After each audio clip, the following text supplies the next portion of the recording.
This program is presented by the Fromm Institute for Lifelong Learning at the University of San Francisco. The Fromm Institute, keeping up with the times, no matter when.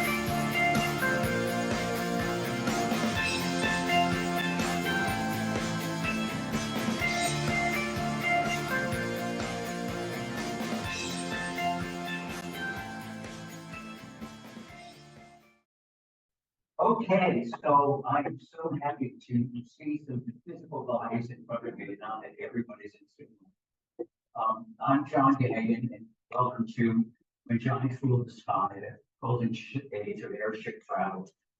For those of you who don't know me, I actually specialize in reporting on unusual inventions that fail in the marketplace, despite their innovative nature. I call these inventions white elephant technology, or wet tech for short, and nothing personifies a wet tech invention more than a second, also known as a dirigible or an airship or a big ridge. My articles about wet tech inventions have appeared in the New York Times Science section, and the Wired magazine, and Popular Science, and the San Francisco Chronicle, other publications. If you'd like to learn more about me, you can always visit my website, where I have information about my books about wet tech inventions. In fact, I have a book coming out in April called White Elephant Technology, 50 Crazy Inventions That Should Never Have Been Built, and What We Can Learn from Them. And I'll probably be giving a class next year on that particular topic.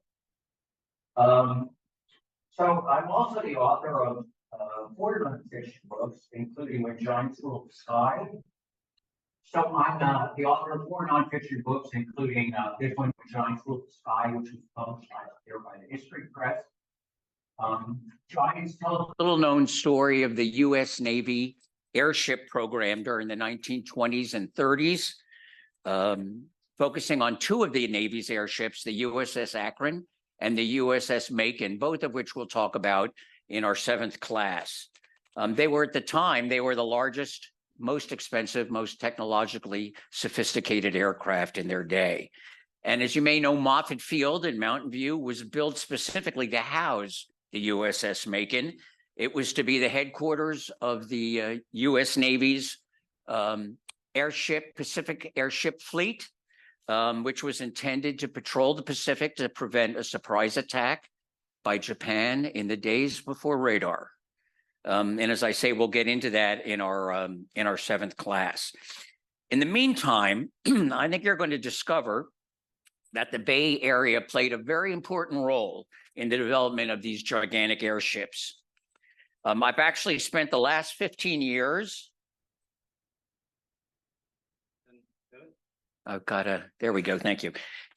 Studying the history of these airships. Last year, I had the pleasure of serving as one of 2 on-camera presenters for the Smithsonian Channel's hour-long documentary about the Macon called America's Lost Airships. Anybody see that? Yeah, you can go online and see it today and see it. The documentary was based in part on research for my book. But when it comes to appearing on television and writing books, I'd much rather write books, believe me.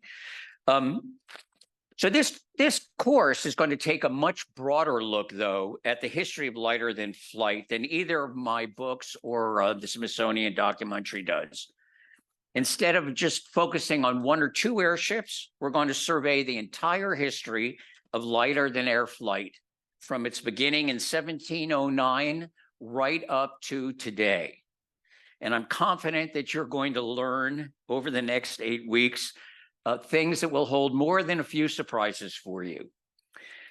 So let me just quickly go through a course overview, where we meet every Tuesday for 8 sessions on September 12th, 19th, and 26th, and October 3rd, 10th, 17th, 24, and 31. Halloween, maybe we'll have a prize for best Halloween costume for that class. We meet from 10 to 11:40 a.m. and I'll try to take a break in each class at the 50-minute mark, because nobody should have to listen to me straight for more than 50 minutes without a break. Today, the topic of the class is going to be a brief history of LTA flight. Next week, we're going to talk about the dirigible coming to America. And then the week after that, the birth of the Zeppelin. And then on October 3rd, I'm going to be joined by guest lecturer Mark Pusing, who wrote the book N4 Down. And we're going to talk about the quest for the North Pole. I don't know if you know this, but airships were very instrumental in the quest for the North Pole.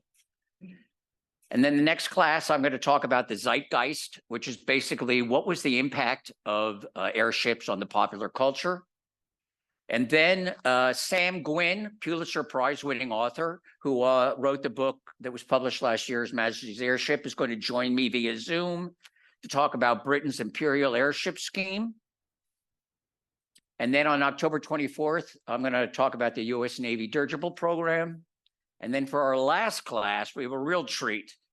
Alan Weston, who is the CEO of LTA Research, which is based down at Moffett Field, has just spent $250 million building the next generation of big rigid airship. And Alan's going to join us and talk about Pathfinder 1, 2, and 3, which is being funded by Sergey Brin, of the Google co-founders. And he's going to have some interesting insights into what the future of lighter than air flight will be like. Okay, so let's start with a question, which is, why take a class at all about airships? Before I get into that, I guess I should add two things. You should feel free to eat or drink if you are so inclined. I don't have a problem with that. But please do turn your cell phones off so they don't interrupt the class. I think you know where the bathrooms are. I have no clue since this is the first time I've been here, but there are bathrooms. Feel free to leave for a bathroom break if you need it. The other thing I need to tell you, which is going to be a little bit surprising to you, is that I'm profoundly deaf, okay? I have 2 cochlear implants, which give me some speech comprehension, really only about 60%. The rest is lip reading. So I put out index cards and pens on that table by the entranceway. So if you have a question, what I'd ask you to do is just write it down, take a pen and an index card, write it down and hold it up, and I'll come get it from you and answer your question. That way I will avoid any embarrassment of having to ask you to repeat the question 7 or 8 times until I finally understand it. Okay, so let's get started. Why should you take a class about airships? Well, for the very simple reason is that almost everything you know about airships is wrong. Take the Hindenburg, for example. Most people will believe the Hindenburg's fiery demise killed most of its passengers and crew, but that's simply not true. Of the 97 passengers and crew aboard the Hindenburg in May 1937, 62, or nearly 2/3, walked away from the crash. Another common myth is that the Hindenburg disaster spelled the end of the airship era. Again, not true.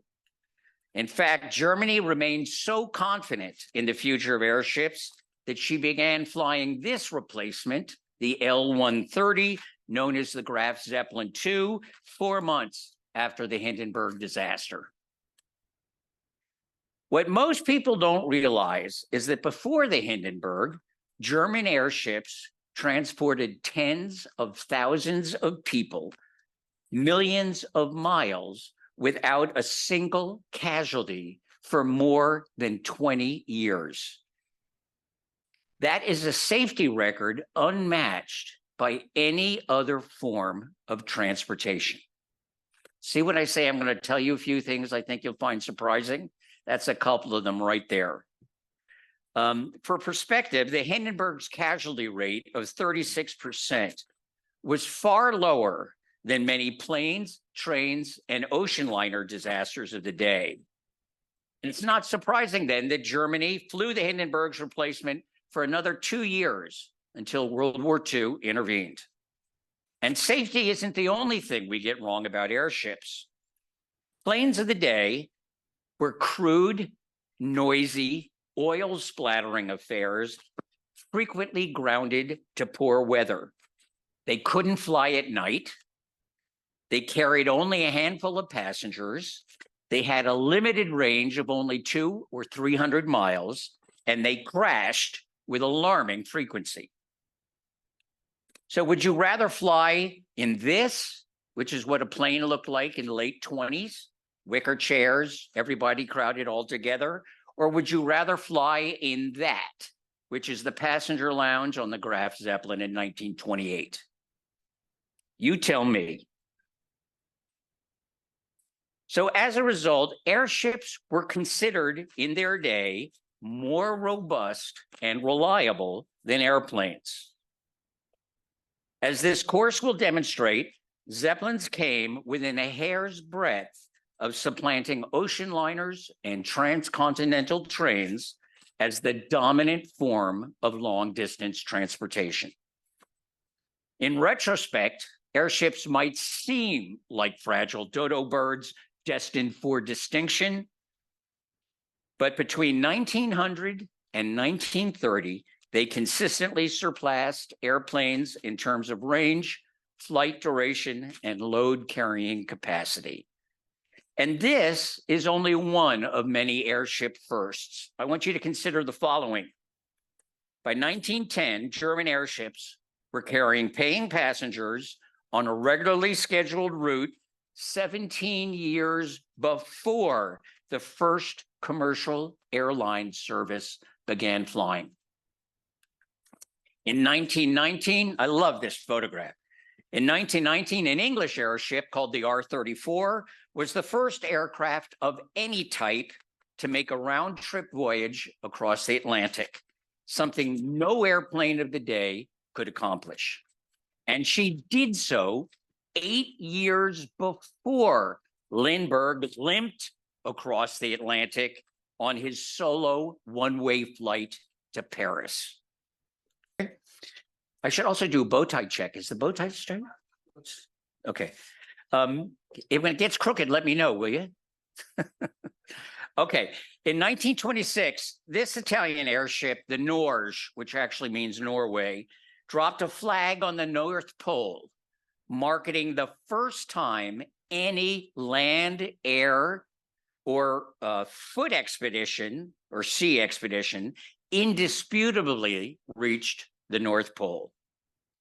And in 1929, another German airship, the Graf Zeppelin, whose lounge I showed you a few minutes ago, circled the globe 6 times faster than the first airplane to do so. 2 years later, the Graf would commence regularly scheduled passenger service between Germany, Spain, and Brazil, with occasional stops in New Jersey. Somehow I never think New Jersey fits in there with Germany, Spain, and Brazil, but okay. Something that no other aircraft of the day could come close to achieving. So what many of us fail to appreciate is that for the first 3 decades of the 20th century, airships were not only a more robust means of air travel compared to airplanes, but far, far safer. Twice as fast as the speediest ocean liners, to which they were often compared, airships seemed ubiquitous, appearing over Egypt, Tokyo, Washington, D.C., Japan, Rio de Janeiro, and New York's Empire State Building. In fact, the Empire State Building, which was the tallest building in the world when it was erected, was built with an airship mooring station at its top. If you don't believe me, here's a close-up look of the Empire State Building's mooring station, which is still there today, but unused.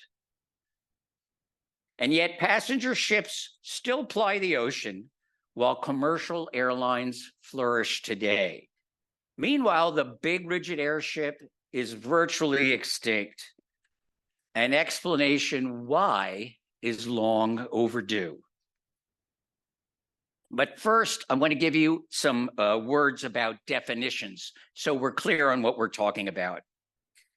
Now, most people are familiar with heavier than air flight, or HTA. Heavier than air flight is represented by airplanes because they're heavier than air. LTA, or lighter than air flight, concerns hot air balloons, and airships. Here's one more thing to consider when talking about LTA versus HTA flight. What happens when you turn off an airplane engine? Right, you go down. Gravity takes over and you start to fall out of the sky. But what happens when an airship engine fails? Nothing.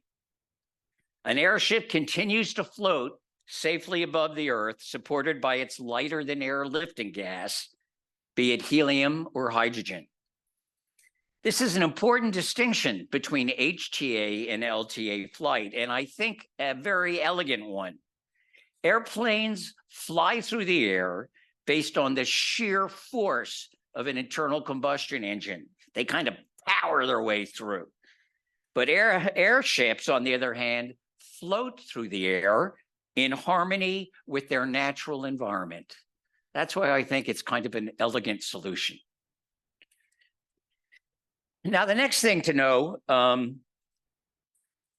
is I want to give you some LTA definitions. Let's go back here. Yes, here we go. Okay, some LTA definitions. There's three kinds of airships that we're going to talk about, and I want you to understand the difference between them because most people don't. We're going to start with the blimp. Okay, at the top of this, you'll see the old Goodyear blimp pictured there on the right. It's called a non-rigid.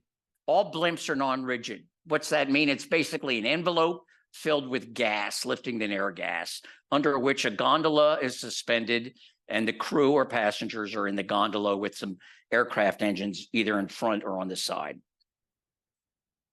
Today's Goodyear blimps, by the way, are not blimps.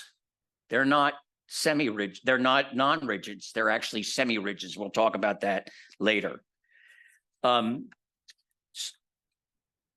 The semi-rigid is what the new Goodyear blimps are. Since 2014, they've been flying semi-rigids. What makes an airship a semi-rigid is it has a spine, a metal spine on the bottom of the envelope, which helps give some support and shape both to the envelope and to the gondola below.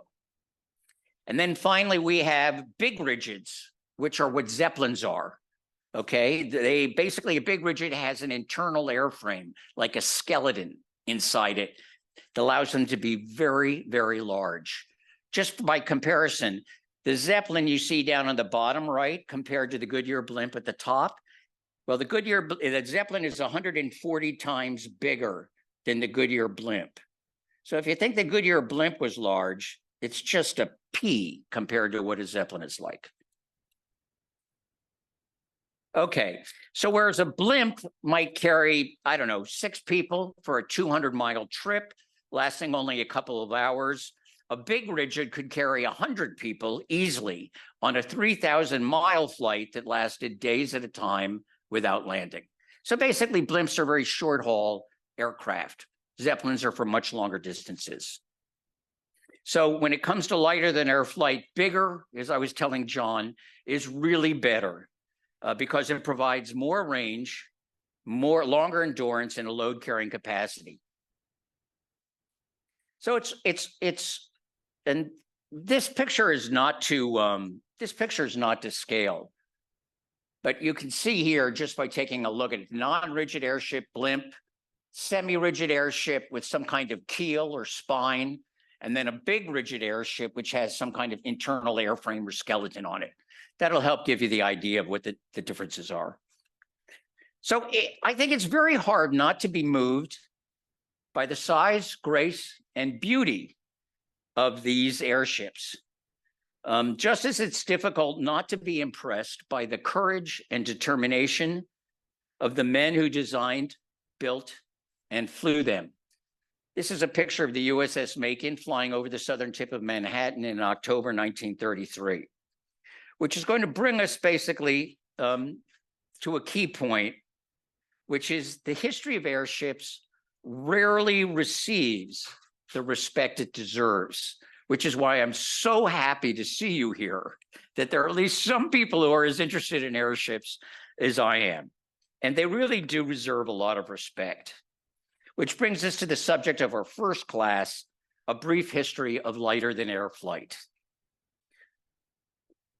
So, as I was asking earlier, why should you take a class about airships, especially since they're the unloved stepchild in aviation? Well, if not for the humble hot air balloon, humans might still be earthbound. Think about that. That's right, because without lighter than air flight, there would be no airplanes, no jets, no helicopters, and no spacecraft. And yet most people have no idea just how long lighter than air flight ruled the sky. Some people think the story of lighter than air flight begins in France. I'm just kind of curious, how many people have ever been to the Paris Hotel in Las Vegas or seen the Paris Hotel in Vegas? Okay, so if you've been, you'll notice that there are two prominent structures outside the hotel. One everybody knows, which is the Eiffel Tower. Can anyone tell me what this other big round blue thing is? If you know what it is, just shout it out. Okay. This is a reproduction of the Montgolfier balloon. France's Montgolfier brothers are often credited as the first to demonstrate lighter than air flight, which is such a point of pride in France that a replica of the Montgolfier brothers balloon is erected outside the Paris Hotel in Las Vegas. But the Montgolfier brothers were not the first to discover lighter than air flight. That honor goes to a young Jesuit priest from Brazil named Father Bartholomew de Gusimo. De Gusimo created a miniature hot air balloon in Portugal 74 years before the famous French brothers built their first hot air balloon. On a warm August day in 1709, Father de Gusimo lit a small fire in an earthenware bowl and stood back to watch the hot air it generated fill the paper envelope that hung above it. The demonstration was held for the benefit of the King of Portugal, who funded the experiment. The balloon rose 12 feet before spectators concerned that the fire in the earthenware bowl might set the drapes aflame stamped it out. De Gusimo may have been the first to demonstrate the principle of lighter than air flight in 1709, but ballooning didn't start coming into its own until 1783. That's when these two French brothers, Joseph Michel and Jacques-Étienne Montgolfier, scaled up their version of the world's first practical hot air balloon. Now, the Montgolfier brothers, they worked in their family's paper mill, and historians speculate that this is where the brothers first noticed that wallpaper fragments that were burned flew up the chimney. Curious as to what caused this effect, the brothers began experimenting with various materials to see what generated the most lift when set aflame. Now, the Montgolfier brothers made a mistake. They thought it was the material that you burned which caused the lighter than air effect, rather than the heat generated by the flame. What they didn't realize is that air molecules expand when heated, which reduces their weight, thereby making them lighter than the surrounding air, causing them to rise. Now, Jean-Michel and Etienne named their lighter than air lifting agent Montgolfier gas, even though it was nothing more than hot air. The silk envelope they used to capture that gas, they called a ballon, or as we know it today, a balloon. Now, the first public demonstration of the Montgolfier's ascension machine, which it was also called, I love that, ascension machine. When you go to the airport at SFO next, you just tell somebody, oh yeah, I'm getting on an ascension machine. I'll be gone for a week. The first demonstration was held in France in 1783. Now, the Montgolfier's balloon was 33 feet tall, so not big, and had a metal brazier attached to its bottom, where they burned cotton and straw to heat the air enough to cause the balloon to rise. When their unmanned contraption reached an altitude of 3,000 feet, the demonstration was ruled a success. 3 months later, a Montgolfier balloon flew from Versailles while Louis XVI and Marie Antoinette watched. So you'll recognize the colors is the same as the balloon in front of the Paris Hotel in Las Vegas.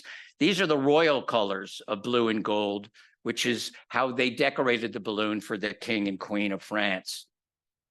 Now, what's interesting is the King of France wanted to use prisoners on the balloon to test the effects of altitude, which may explain why about half of Paris turned out for the event. But the 60-foot tall balloon, with its sun motif and the royal colors of blue and gold, lifted off without any convicts on board. Instead, the Montgolfiers put a sheep, a rooster, and a duck in a wicker basket that hung beneath the balloon. After a brief flight, the craft returned safely to Earth, and instead of being eaten, the sheep, the rooster, and the duck were hailed as heroes of the air, granted a royal pardon, and gifted to the Royal Zoo. Now, 1 month after their demonstration, the lighter-than-air brothers launched a 75-foot high balloon with Etienne aboard. And this is important because he becomes the first person ever to rise above the Earth in a balloon.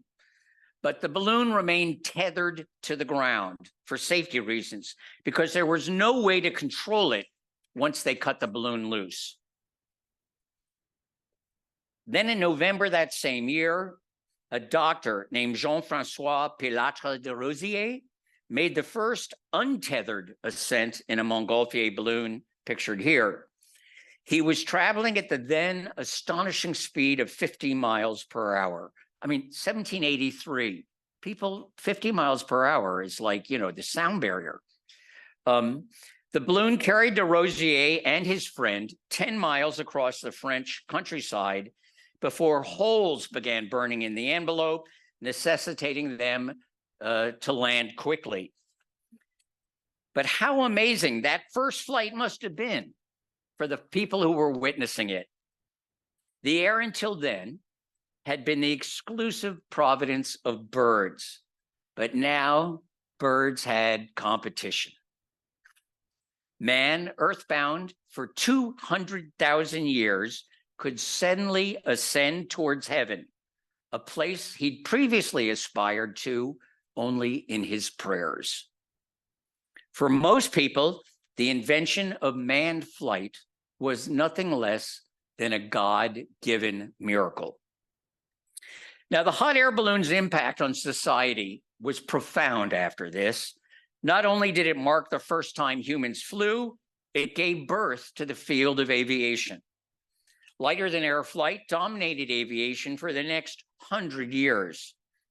Within a decade of de Rosier's record-making flight, balloonists in England, Germany, Italy, and Russia were taking to the sky on a regular basis. Early aeronauts like the Montgolfiers, they heated the air inside their balloon to get off the ground. But hot air requires a fuel, which eventually runs out. This limited how long a balloon could stay afloat because as soon as your fuel burned off, the air cooled and you came back to the ground.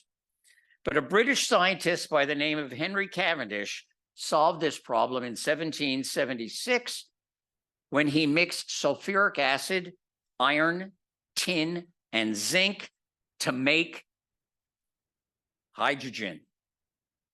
The resulting hydrogen gas weighed 1/10 of air, and it didn't need to be heated to work. So it wasn't long before balloonists realized that hydrogen was a much superior lifting agent to hot air. 2 months after the Montgolfiers' demonstration for the king, the first hydrogen balloon departed with a French physicist, Jacques-Alexandre César Charles, aboard.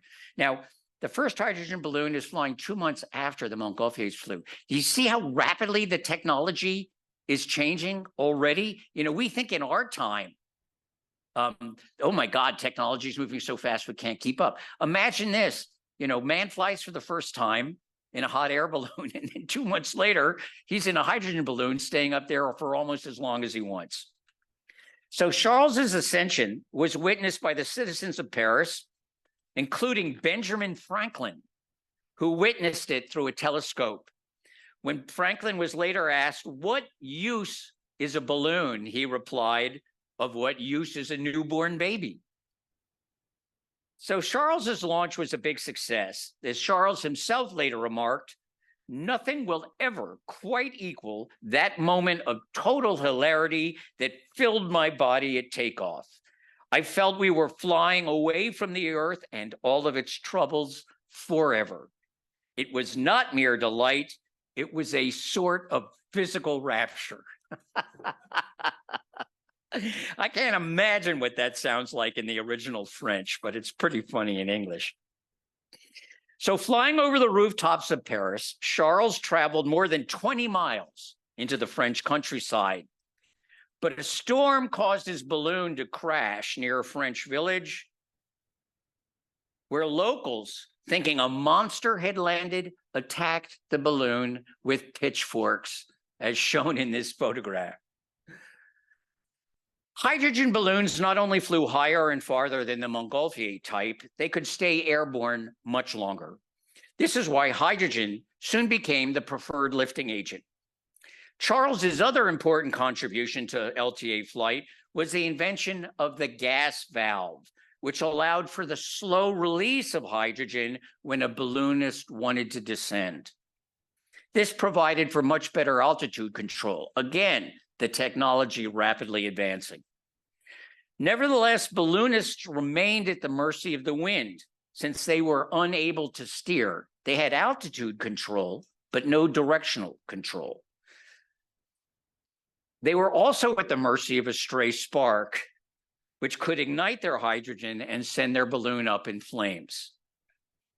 Nevertheless, ballooning soon became all the rage in Europe. Balloonists competed for crowds, constantly trying to one-up each other while charging spectators to watch their flights. The first woman to ascend in a balloon was a French opera singer named Elizabeth Thibault. She did so in front of the King of Sweden in 1784, less than 1 year after the Montgolfier's first flight. Thibault did so dressed as Minerva, the Roman goddess of art, commerce, wisdom, and poetry.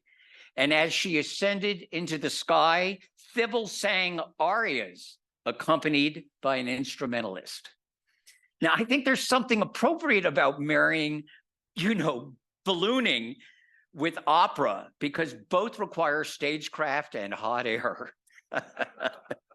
I mean, both are larger than life spectacles. And I thought it must have been an amazing thing to watch. And in any event, her 45-minute flight was a real crowd pleaser.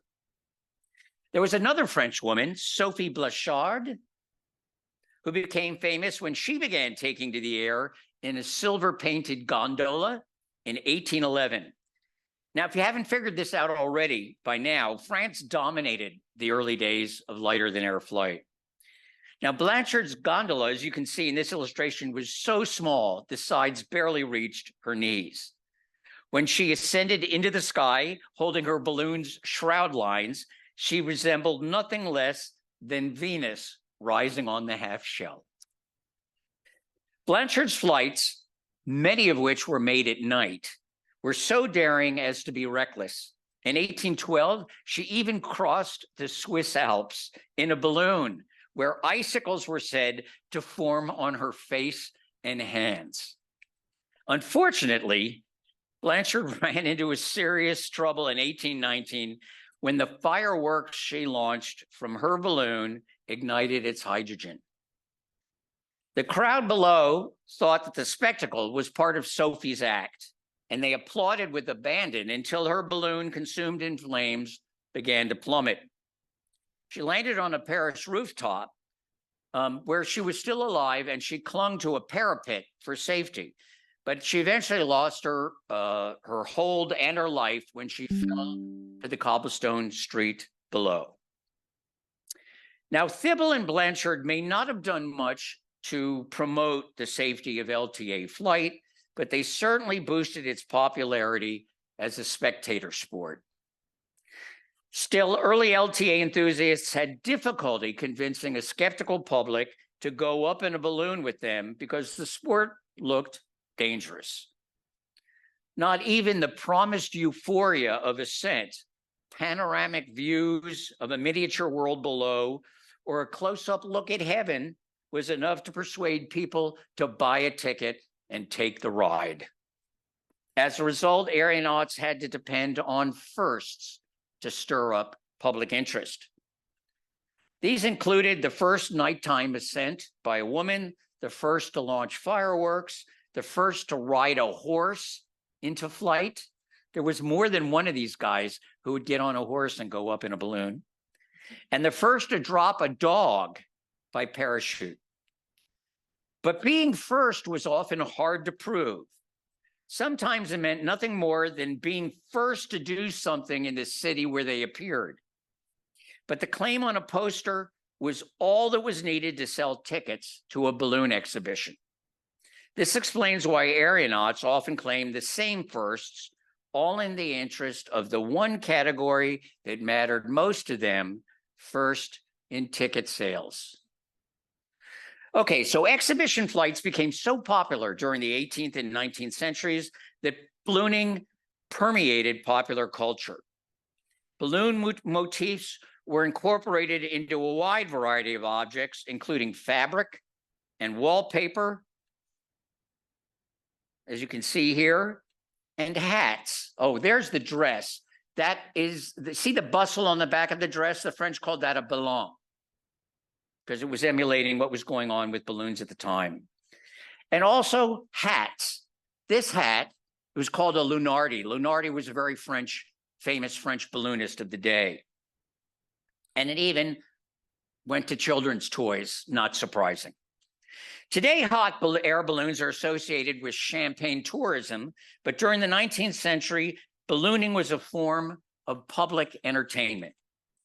Still, accidents were so common, one can be forgiven for thinking there was no such thing as an old aeronaut.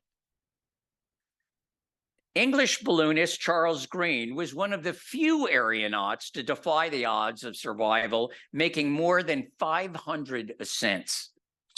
Green occasionally flew with a pet monkey he named Jacopo, who he parachuted from his balloon, though one imagines not always willingly.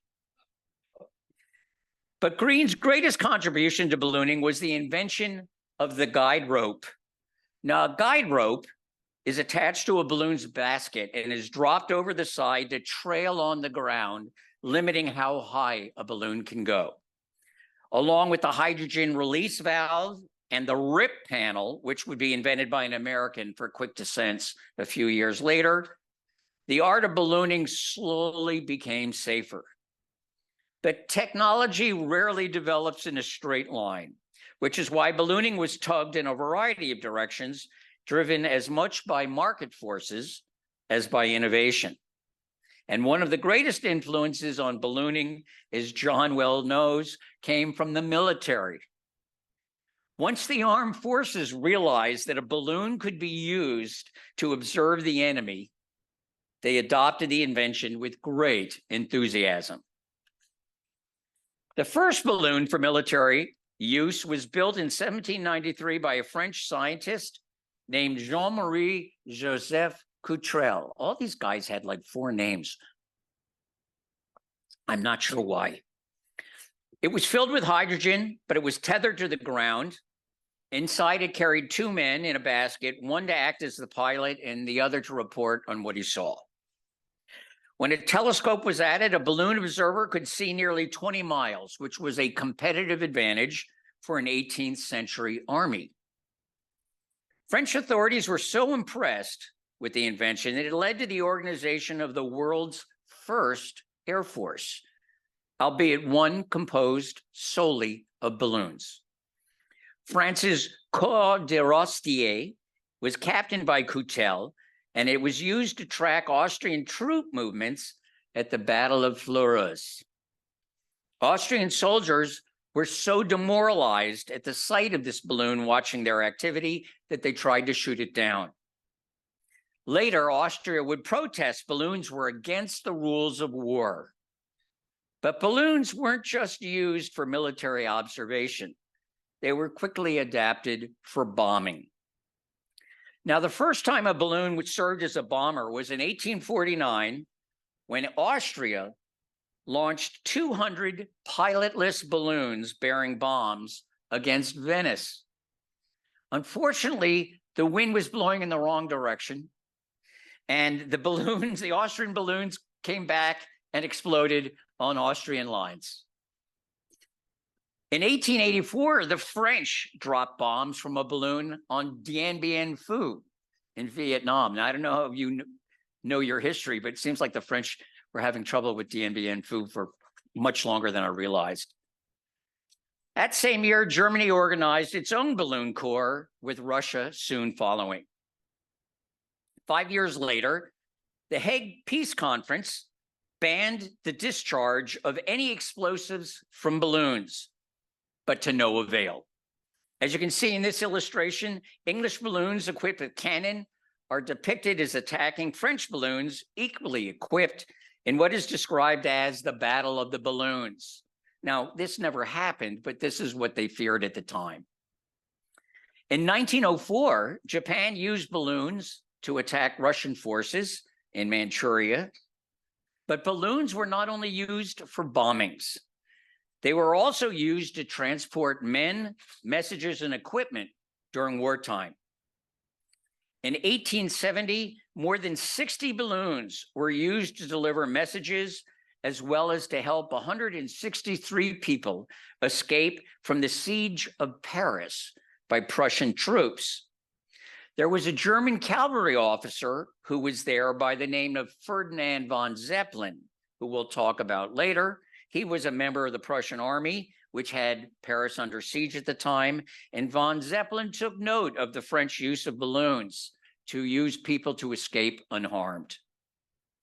The French were so pleased with the result that they built this monument commemorating the escape by balloon from the siege, which you can still find in Paris today. But not all balloons were used in a conventional manner. I love this. In 1808, two French gentlemen, Monsieur de Grandpré and Monsieur Lepic, were racked by jealousy over love for the same opera singer, so they agreed to a duel. This is a true story. But instead of meeting in a park at dawn, they decided to fight it out in the air. While spectators in the Tuileries Garden watched, the two men took to the sky, each in their respective balloon. As they ascended in the cool morning air, only 80 yards apart, the crowd craned their necks to follow the two men in the sky. Once the balloons were about a half mile above the earth, a prearranged signal was given. Lepic fired first, but he missed de Grandpré. So de Grandpré took his time, returned fire, puncturing the envelope of Lepic's balloon, which then plummeted to earth with fearful rapidity, killing him. No doubt the duel's winner enjoyed the view while celebrating. So, if hydrogen as a lifting gas was a significant improvement over hot air, ballooning's next important quest was the holy grail of navigability. The problem with balloons is they cannot be steered. They can only go up and down. So in other words, they fly in the direction the wind blows. But the wind is a whimsical navigator. If a balloon could be directed, however, its military and commercial applications would greatly be increased. Can you start to see the kind of logic flow here about the technology developing? Still, nobody knew how to steer the damn things. Methods of directing a balloon, or dirigibility, the French word dirigible actually comes from the French word dirigeable, which means to steer or direction. That did not emerge until the latter half of the 19th century. That's when steam, electric, and internal combustion engines became small enough and powerful enough and most importantly, light enough that they could be used for propulsion on an LTA craft. In 1852, yet another inventor, this one named Jules-Henri Giffard, built a baguette-shaped balloon longer than it was tall. This is a model, picture of a model of Giffard's balloon. But the significant technological jump here is the balloon's no longer round. It's oblong. This was an important development. The oblong envelope was better for steering than a round balloon. Giffard also fit his balloon with a coal-fired steam engine he built himself. I don't know, maybe because I'm a nerd, but this just blows my mind that this guy is using a coal-fired steam engine to power a dirigible.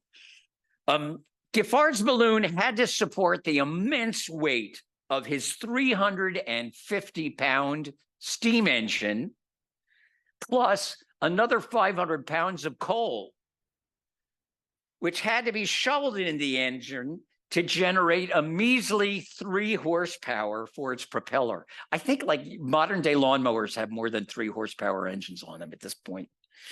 So the lopsided weight to power ratio would keep dirigibles from advancing until engines became powerful and light enough. Giffard's dirigible as a new category of LTA craft would be called, departed Paris, and traveled a distance of 25 miles, which is pretty impressive. However, its 3 horsepower engine made the journey painfully slow. It also could not navigate in a headwind. If there was a strong wind blowing in the direction, that was it. As a result, Giffard's airship could move in only one direction without the wind blowing. Still, it marked the first time an airship had been steered in a manner not dictated by the breeze. Suddenly, a whole new range of possibilities opened up for LTA flight. This is the moment when things really began to transform. So now I have a question for the class. Who was the first person to make a controlled, powered, navigable flight? Just shout out your answer. Who was first? Don't be shy. Is it because we're being recorded? Pardon me? Zeppelin. Okay, that's not a bad answer. It's not right, but it's not a bad answer. Anybody else? Nobody's going to say the Wright brothers? Why aren't you saying the Wright brothers? Most people think it's the Wright brothers. Okay. Well, you know, it wasn't the Wright brothers. I mean, they teach us in school it was the Wright brothers. The Smithsonian Institute, Air and Space Museum, says it was the Wright brothers, but that's only because they have a signed contract with the one surviving Wright brother who said they'd only get the Wright flyer if they said they were first. They were not first. The first person to achieve controlled, powered flight was this gentleman, Alberto Santos Dumont. Now, if every sports fan has a favorite player, I want to tell you that in the world of early aviation, my favorite player is Alberto Santos Dumont. And what we're going to do is I'm going to tell you more about him, but we'll take a 5-minute break, and then we'll come back and learn all about the first guy to really fly. No worries. So I did have a question that came up, and it's a great question, and I'm glad it was asked because I should have addressed it earlier. So the question is, what material were these balloons initially made out of? And the answer is the balloons were made out of silk. Silk was seen as the most impermeable, meaning difficult for gas to leak out, membrane at the time. So you can imagine it's very expensive to make a silk balloon. And then the balloon, the silk envelopes were actually painted with a varnish. Usually they had 3 or 4 layers of varnish on them to lock it in. They never worked 100%. You know, gas would leak out, and hydrogen, sometimes the holes would get burned in the envelope. When Henri Giffard was, building his first oblong envelope, sparks from his coal steam engine would trail and float up, right? Because it's a spark, it's hot, it's going to rise and burn holes in the envelope. So, it was never 100% perfect. It got much better later, and we'll talk about that. But I love the questions. So, and any other questions, please don't hesitate. So let's go to this guy that I have this like man crush on, Alberto Santos Dumont. Has anybody ever heard of Dumont? Just raise your hand if you've ever heard of him. Yes, exactly. I've never heard of him either. Few North Americans have ever heard of Santos Dumont. Nevertheless, he was every bit as world famous in his day as Charles Lindbergh was in his, maybe even more so. Alberto's LTA achievements were not only notable, but nobody rivals Santos Dumont in terms of charm, eccentricity, and flair. And you'll see what I mean in a minute. You could say that Santos Dumont was born to fly because, first of all, he was only 5 feet tall and weighed 110 pounds. So when you're flying in a lighter than aircraft, it helps not to weigh much. Being small and light as a feather was ideal. But Alberto had other benefits. First of all, he was born in Brazil to a very wealthy family of French descent. Alberto grew up on his family's coffee plantation, and he identified, because of the French heritage, as much with France as he did with Brazil. And yet the plantation that Alberto grew up on was so large, it was like a world unto itself. He was fascinated by all things mechanical as a young boy. He took special pleasure in examining the separator which filtered the coffee beans on the plantation. At age 7, he was driving a steam-powered tractor. At age 12, he was riding in the cab of a Baldwin steam locomotive as it carried his family's coffee beans on a 60-mile journey to market. He also spent his boyhood dreaming of flight. He was inspired in part by Jules Verne's very popular novel of the day, which was called 5 Weeks in a Balloon. And Alberto grew up admiring the Montgolfier brothers. He even built his own miniature hot air balloon. But it wasn't until he was 15 that he saw his first full-size balloon, which was in the city of Sao Paulo. At age 18, Alberto moved to Paris to attend university, where he studied chemistry, physics, and astronomy. It was there that he took his first balloon ride in 1898. Sailing above the Parisian rooftops on his first balloon flight, Alberto enjoyed a high-altitude lunch of cold roast beef, hard-boiled eggs, cheese, ice cream, fruit, cakes, champagne, coffee, and chartreuse. By the time the flight was over, he was hooked. He probably also weighed a couple more pounds. Santos Dumont built his own balloon, pictured here, shortly thereafter, naming it Brazil. It was so small, there was room for only one person in its narrow basket, Alberto. When deflated, Alberto would carry his balloon around Paris in a tiny suitcase. Now, Santos Dumont was one of the most colorful LTA enthusiasts of his time, which is really saying something, given the field was noted for its eccentrics. He was an inventive, if restless soul, who was equal parts flamboyant, sensitive, and shy. Despite coming from wealth, he had strong socialist leanings. Still, he enjoyed the finer things in life.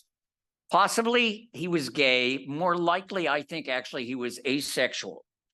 He was never married and was never known to have any romantic liaison. In fact, a headline I found in the St. Louis Dispatch newspaper when Alberto did an exhibition flight in St. Louis, the headline said, "He is afraid of nothing but American girls." Alberto dressed impeccably for his outings. He wore a suit and tie in the fashion of the day. He favored high, heavily starched collars and a soft brim hat that complemented his soulful countenance. Santos, as he preferred to be called, was not a handsome man. In fact, he was rather homely. His mustache artfully disguised what was an overbite, and he was so thin as to appear frail. His mustache may have been droopy and his eyes mournful, but Parisian society fell in love with what they called, who they came to call him, Le Petit Santos, the little Santos. He was backed by his family fortune, so he drew great attention while practicing lighter than air flight. But when Santos initially arrived in Paris in 1898, he was shocked by how little the dirigibility of the balloon had progressed in the 40 years since Henri Giffard had built the first dirigible. So in 1898, Santos Dumont made his first flight in a non-rigid airship shown here. He designed it himself. It was called Number 1. It had a sausage-shaped balloon, 82 feet long, and a propeller that was driven by an internal combustion engine he'd salvaged from an early car. For a gondola, he continued to rely on the traditional wicker basket used for ballooning, which was suspended from the horizontal envelope, as you can see in this picture, by a few taut cables. The basket was so small, there was barely room for the slight-bodied Santos to fit. So a huge crowd gathered in the Jardin d'Acclimation to watch Dumont's hydrogen-filled dirigible Number 1 make its first flight. By the way, you're going to hear a lot about parks, because when it came to lighter than air flight, parks were a popular place to launch a dirigible, not only because they provided wide open spaces, but they could accommodate large crowds, which could then be charged admission to help fund the flight. So as Santos Dumont's Number 1 dirigible slowly began to ascend, it failed to clear the trees at the edge of the park, bringing his very first flight, to an abrupt end. But Santos remained undeterred. 2 days later, he launched his Number 1 a second time. Though he rose to an altitude of 1,300 feet, the dirigible's envelope began sagging in the middle, which is a phenomena called hogging. An uncontrolled descent followed. There were boys in the Parc de Bagatelle who were flying kites at the time, and they saw Santos Dumont come down, so they grabbed his guide ropes, which he dropped, to kind of hold the airship down. Santos Dumont tumbled out of his basket, landing on the ground unhurt. And later describing the flight, he said, "I felt nothing but elation." But more mishaps followed. In 1899, he launched his Number 2 dirigible in the rain. Once again, its envelope began sagging, which you can see very clearly in this photograph. And he ended up in the middle of the trees. Now, Santos Dumont's envelope may have sagged in the beginning, but his airship design was improving. By now, he was using an open-air catwalk suspended beneath his dirigible's horizontal envelope, which allowed him to slide a weighted bag towards the bow when he wanted to descend, or push the bag towards the stern, tipping the stern down and the nose up when he wanted to go up. It's a very basic control. He located you can see him he's still in a balloon wicker basket, right? Even in the early days of dirigibles, he's still in the balloon wicker basket, which is in the bow. And the reason why you put the basket in the bow is you can see behind him is his engine. So he needed to counter the weight of the engine to kind of keep the airship steady. So he moved the basket to the bow. But the fit was so tight, it must have felt like his pants had shrunk. Santos Dumont was almost killed, though, when his Number 5 dirigible suddenly, the envelope burst. Le Petit Santos found himself stranded on a rooftop from which he had to be rescued. In the photo on the left, you can see the Number 5 hanging from the roof, hanging down. Can you see that? And then in the photo next to it, you see Santos Dumont as he inspects the wreckage. It's got a close-up inspection. These are amazing photographs. In fact, all these photographs I'm showing you today, they're the actual device. You know, I'm not, what am I trying to say? I'm not substituting pictures of something else for what I'm talking about. When I'm talking about something specific, the picture I'm showing you is of that person or object. So that's why it's amazing to me that I could actually find photographs of his number 5 dirigible. John? Did he have a rudder that he could control? Yes. A rudder was the question. Did he have a rudder?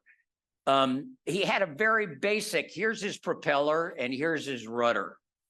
All the flight controls would develop over time for these dirigibles. None of them flight controls worked very well in the beginning. Okay, 22 days after his number 5 debacle, Santos Dumont launched what has become his now famous number 6. You can see the rudder much larger in this photograph. Here's the rudder. Here's Alberto, still in his wicker basket. Here's the engine.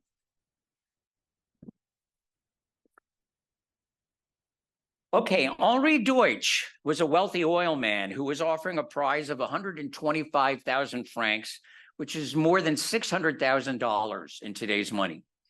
It was a prize for the first aeronaut to fly a 7-mile round-trip course from the Aero Club of Paris around the Eiffel Tower and back again in under 30 minutes.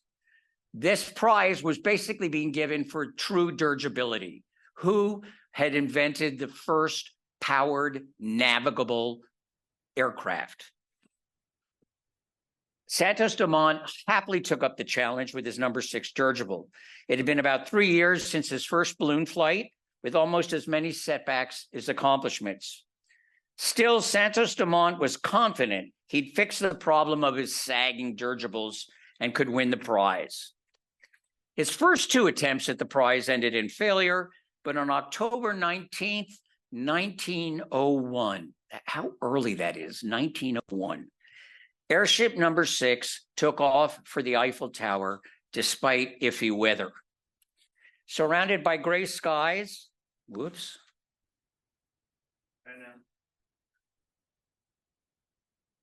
No.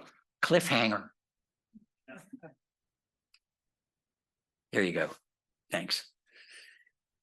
Surrounded by gray skies, Le Petit Santos ascended to an altitude of 1,000 feet, where he headed towards the Eiffel Tower at 15 miles per hour, as spectators who were on the tower cheered him on.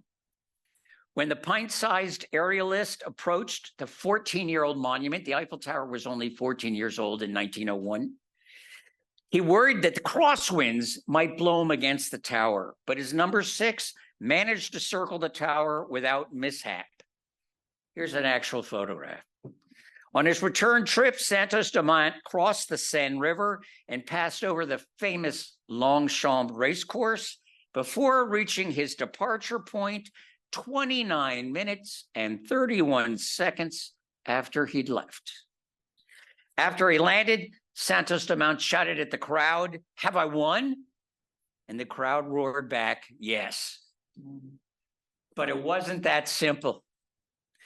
Though he'd reached his departure point within the allotted 30 minutes, Santos Dumont flew past his departure point before landing, rather than landing specifically on his departure point. So there was some very unpleasant wrangling over the details of his accomplishment, but Le Petit Santos was eventually awarded the prize, half of which he gave to the Paris poor, which further endeared him to Parisians. Now, what makes the number 6 accomplishment, I mean, I'm just going to nerd out here for a second. I mean, look at that picture. That is just an incredible picture. That's the Eiffel Tower in 1901, 14 years old, with this guy flying a dirigible 7 miles on a round-trip course, completely under his control, way before the Wright brothers. Okay.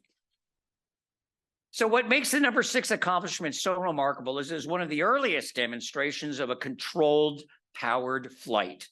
Unlike Henri Gaffard's dirigible, which could only fly in one direction and only when the wind cooperated, Santos Dumont's number 6 could return to its point of origin. This marked a hugely important step in transforming aviation into a practical form of transportation. Now, what makes Santos Dumont's 7-mile, 30-minute flight even more impressive is that he undertook it 2 years before the Wright brothers flew at Kitty Hawk. In other words, Santos Dumont, not the Wright brothers, was the first to achieve powered navigable flight. And now you can wow people at your next cocktail party with that factoid. They will dispute you, but you will now have the information that's right. So by comparison, 2 years later, Wilbur and Orville's powered flight, 2 years later, was a straight line dash that lasted less than a minute, covered only 852 feet in a straight line, and ended in a crash. Now you tell me what's more impressive. This is why some people today consider Alberto Santos Dumont the first person to achieve powered navigable flight. Okay, so Le Petits, there they are. As you can tell, I'm no fan of the Wright brothers, and you'll learn why later. They were not very nice guys, let me tell you. There's nothing I love more than demolishing a myth that I was taught in school. Okay. So Le Petit Santos, there he is again. He built 8 more dirigibles after this, each one better than the last. Despite forced landings and hairbreadth escapes, including ditching in the Mediterranean, he continued to make progress. Parisians soon grew used to seeing Alberto flying over their rooftops. I love that. But of all of his dirigibles, Santos Dumont's number 9 runabout is my favorite. Santos used his number 9 for daily transport. It was about a third the size of his prize-winning number 6, making it very easy to navigate. And it wasn't uncommon for Santos Dumont to fly his number 9 dirigible to the Cascade Cafe to meet his friends for lunch. He would land at a nearby park, he'd tie up his dirigible, and then he'd saunter over to the cafe for a sociable afternoon. Here's a New York Times headline about his number 9 runabout, front page headline in the New York Times. That's what I'm saying, is this guy was internationally famous. When Alberto would finish his lunch with his friends, he would go back to the park, untie his number 9 runabout, get into it. He would fly back to his residence, which was on the Champs-Élysées, of course, where 2 of his servants would be waiting. They would grab the guidelines, and then Alberto would dismount from his dirigible onto his balcony and go inside to his apartment for a cup of coffee. You gotta love that. To demonstrate just how safe his number 9 runabout was, Alberto even let a woman named Aida da Costa pilot it around Paris, although he never let go of the guide ropes and followed her through the Parisian streets. Santos Dumont's combination of pluck, fortitude, and savoir-faire endeared him to Parisians, but it was his aerial exploits that made him world famous. Indeed, publications in France, England, and America featured illustrations of his flights, including Vanity Fair magazine, which published this memorable caricature of him. Then one night, while Alberto was celebrating at Maxime's, which was a famous kind of fin de siècle restaurant in Paris, he complained to his friend, Louis Cartier, that it was too dangerous to take his hands off the controls while he was flying to check his pocket watch to see what time it was. Not long after that, Cartier created the world's first wristwatch to be worn on the wrist, thereby solving Santos Dumont's problem. Now, what Cartier will tell you is that the Cartier tank watch was invented during World War I for the same reason, more or less. But the truth of the matter is Cartier invented the wristwatch years earlier, so Santos Dumont didn't have to reach into his pocket to check the time while he was flying. Alberto's fascination with all things mechanical did not stop at dirigibles. He experimented with automobiles and powerboats as well. Look at him here in his powerboat. It's proof of his restless nature. His interest soon shifted from airships to airplanes. In fact, he cannibalized his number 14 dirigible to build the 14 bis, which was an early airplane credited with marketing the first controlled powered flight in Europe in 1906. Again, he did it 2 years before the Wright brothers flew in Europe. And you can clearly recognize Le Petit Santos here with his soft-brimmed hat in the cockpit of his plane flying. You have no idea how mental I would go when I would find one of these photographs, because I've been reading about this guy and studying about him for years, and I write about him in my book. But when it came time to start doing the photo research, I couldn't believe some of these things still existed. Okay. Bis, by the way, BIS, 14 bis. Bis means again in French. And so it was kind of his play on words, his pun, that because he cannibalized his airship to make an airplane, and it was the number 4, he had a number 14 dirigible, now he had a number 14 airplane. It was the number 14 airplane again, because he'd already had the dirigible. Whatever. The following year, Alberto set a world heavier than flight record when he covered 722 feet in less than 22 seconds. But Santos Dumont retired from aviation in 1910. He was prone to depression, and he secluded himself at home, where he was rumored to be suffering from a nervous breakdown. When World War I broke out using airplanes as weapons, Santos Dumont blamed himself. As Alberto put it, just the thought of his invention being used to kill people left him in a flood of tears. After the war, Santos Dumont called upon the League of Nations to demilitarize the airplane, but to no avail. In fact, Orville Wright refused to support Santos Dumont's peaceful plea, saying that the airplane made combat so terrible, I do not believe any country will again care to start a war. Well, that's what Orville said, but at the same time, Orville was selling airplanes to the US military. It was a big part of his business. So it was a rather duplicitous thing that he said. Unfortunately, Santos Dumont's depression became so advanced, he eventually stopped eating. He lost weight he could not spare, and he checked into one sanatorium after another seeking a cure. By 1922, his eyes were so hollow, his cheekbones so pronounced, he looked like a skeleton. Finally, his nephew grew so concerned, he persuaded Alberto to visit Brazil, where he was viewed as a hero. Unfortunately, the trip had the opposite effect. As Alberto's steamship entered Rio de Janeiro harbor, a dozen of Brazil's most famous scientific, political, and intellectual elite boarded a seaplane that was named the Santos Dumont to greet him. But as Alberto watched the seaplane come in for a landing, one of its twin engines exploded, plunging the plane into the sea, killing everybody on board. Convinced he'd caused their death, Alberto's depression worsened.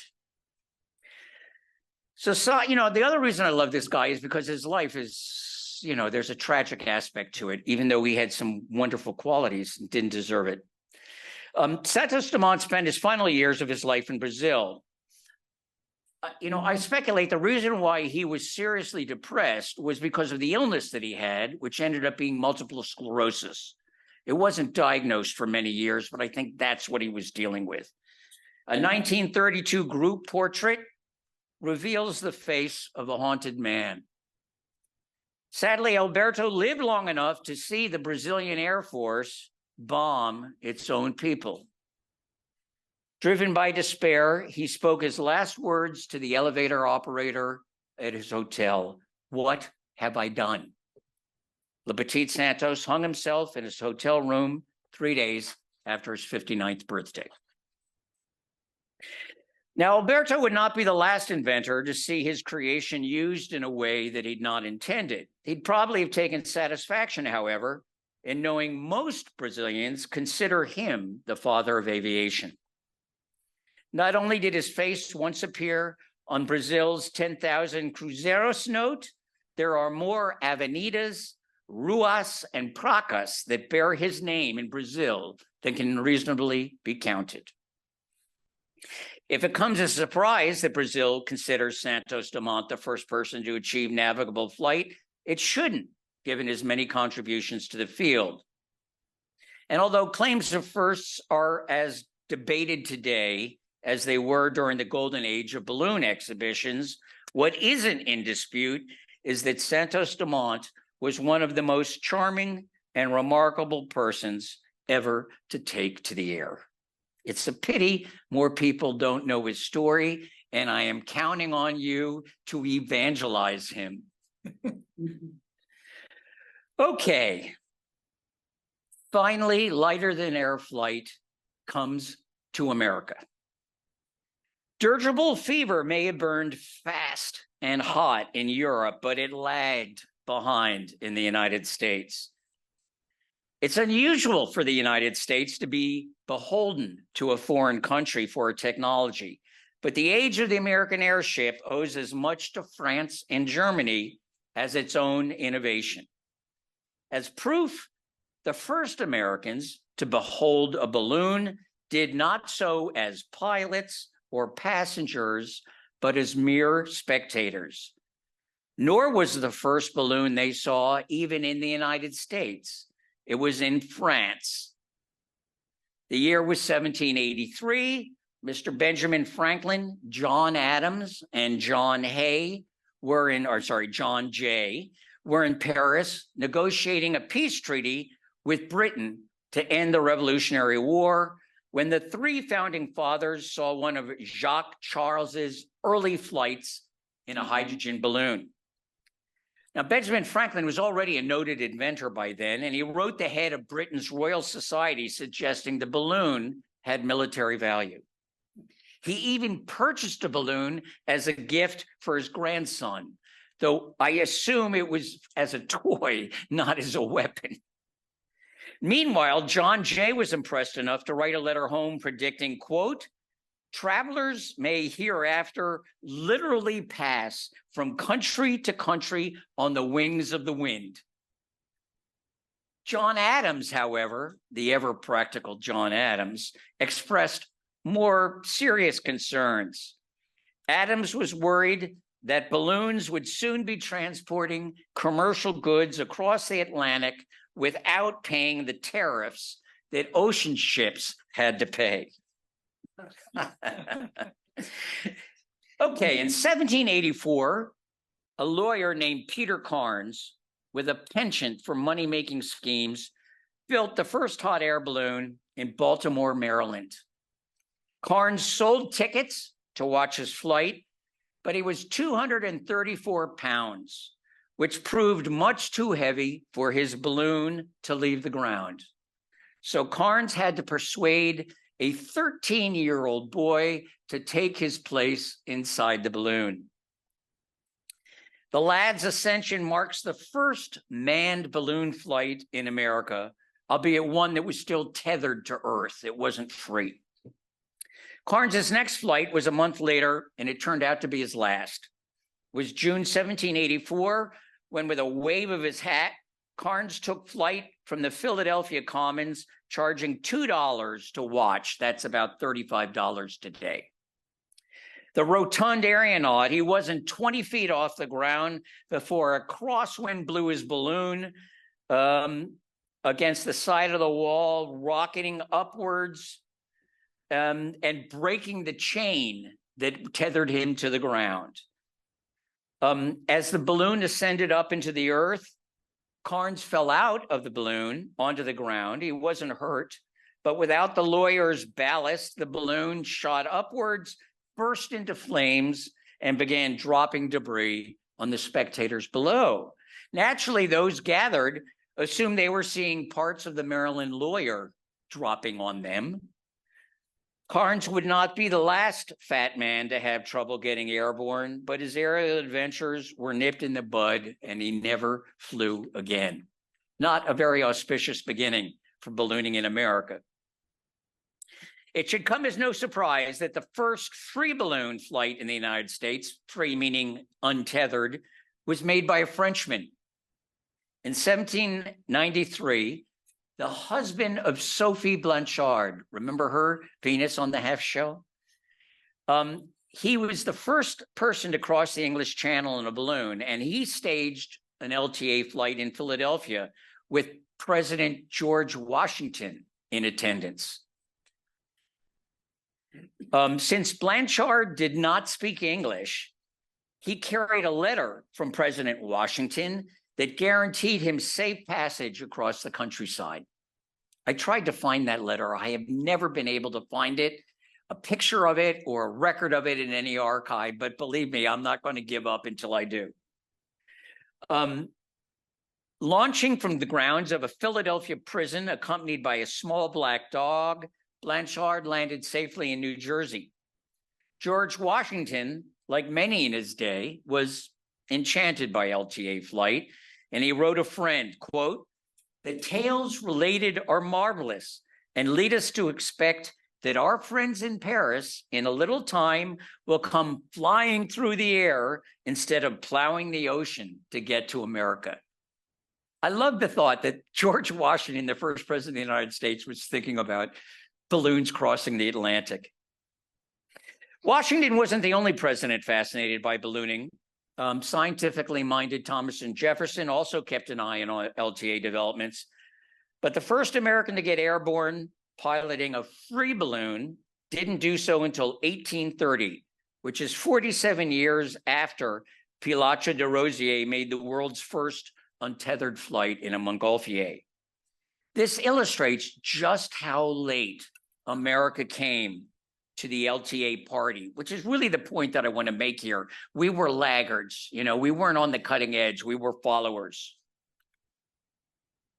When Charles Durant began making balloon ascents in 1831 from Castle Gardens, which was a popular amusement park in New York City, he did so charging admission.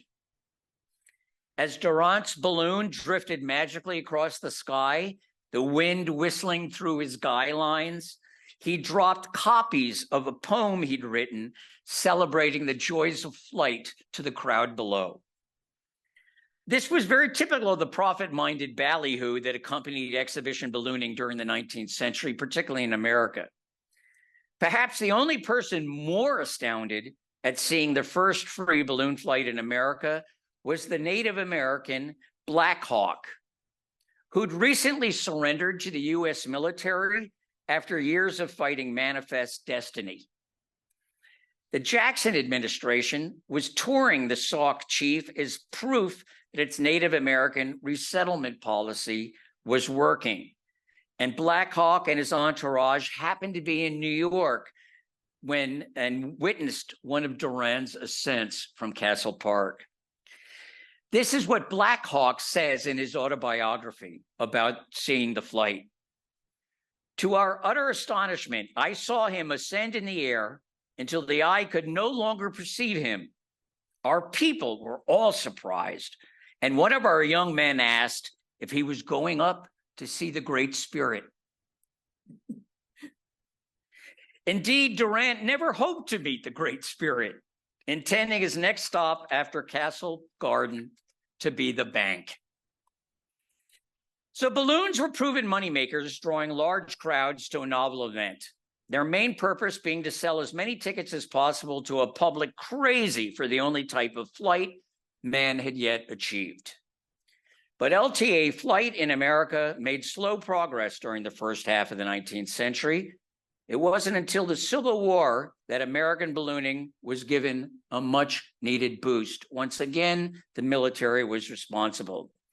It took a president with foresight to gamble on the invention and the big bucks of the armed forces. In 1861, Thaddeus Lowe made a tethered flight from Washington's National Mall for the benefit of President Abraham Lincoln. Lowe wanted to convince Lincoln of the balloon's wartime usefulness, hence the demonstration. Lowe's hydrogen-filled balloon was named the Enterprise, and it carried a telegraph that connected by a long wire to the White House. While Lowe observed troop camps around the nation's capital, he wired the following message: "To the President of the United States, I have pleasure in sending you this first dispatch ever telegraphed from an aerial station in demonstrating the availability of the science of aeronautics in the service of the country." So the usefulness of aerial reconnaissance required no further explanation for Lincoln. He granted Lowe permission to establish the Union Army's first military aeronautics corps. So there's little doubt, actually, that the US military would not only help rescue American ballooning from obscurity, but greatly furthered the public interest. In September 1861, one of Lowe's tethered balloons, the Intrepid, ascended near Arlington, Virginia, where it not only observed Confederate troop positions, but directed artillery fire, the first time this had ever been done. As Lowe noted, a hawk hovering above a chicken yard could not have caused more commotion than did my balloons. Gosh, these guys certainly don't mind bragging, huh? Few precedent-breaking inventions are embraced at the start, as we will know, but the imprimatur of a president or a king can accelerate acceptance. To this end, nothing says your entrepreneurial venture has succeeded quite like a military contract. It not only provides an official stamp of approval, but monetary gain as well. But Lincoln's army wasn't alone in using balloons for reconnaissance. The Confederacy engaged in LTA flight as well, though it could only afford a single balloon. The Gazelle was smaller in size than its Union counterparts, relying on hot air rather than hydrogen as its lifting agent. It was also made from the bolts of colorful silk used for antebellum dresses. If you read the history, they'll say, oh, the Confederacy balloon was made from silk dresses donated by the Southern Belles for the cause. That's not true. They bought bolts of silk that were used for dresses, but they didn't make dresses into the balloon. So while the Union Army employed wagons to transport their balloons in the field for inflation, the Confederate Army tethered their already inflated balloon to train locomotives, towing it where it was needed, which seems to me to be fabulously weird, but okay. When a tugboat was pulling the Gazelle, it ran aground on the James River, and a Union gunboat captured the Confederate balloon, thus putting an end to the South's experiment with LTA flight.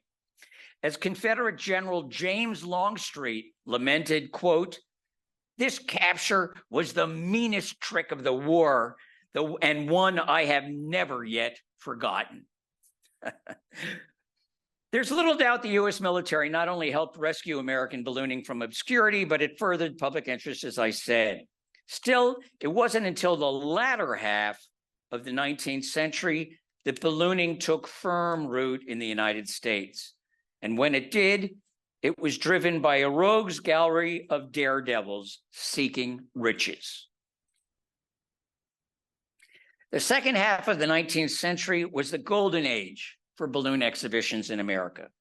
It wasn't unusual for tens of thousands of people to flock to a balloon exhibition deemed newsworthy. Ideal for drawing families, sweethearts, and young boys to entertainment venues such as New York's Castle Garden, Los Angeles's Schutz Park, or Luna Park in Seattle, balloon exhibitions proved a popular pastime. Handbills, newspaper ads, and schoolboy word of mouth were the most common form of advertising. But it's important to remember that entertainment options were limited during the late 19th century. There's no radio, no movies or television, and books, newspapers, and magazines were still emerging as mass market mediums. People didn't travel far from home, staying close to where they were born. So you either made your own entertainment or it passed through town. This made lighter than air flight a honky-tonk affair hosted by outdoor amusement parks, state exhibitions, and county fairs charging admission. As a result, balloonists had a reputation of being equal parts heroic, crazy, and very disreputable. Early LTA flight was also an insecure business.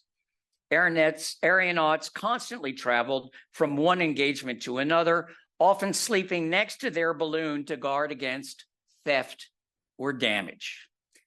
Despite efforts to class up their act, including calling themselves Professor, like Professor Marvel in The Wizard of Oz, some balloonists adopted pseudonyms for fear of embarrassing their family. We all remember The Wizard of Oz, right, from 1939. You remember the wizard?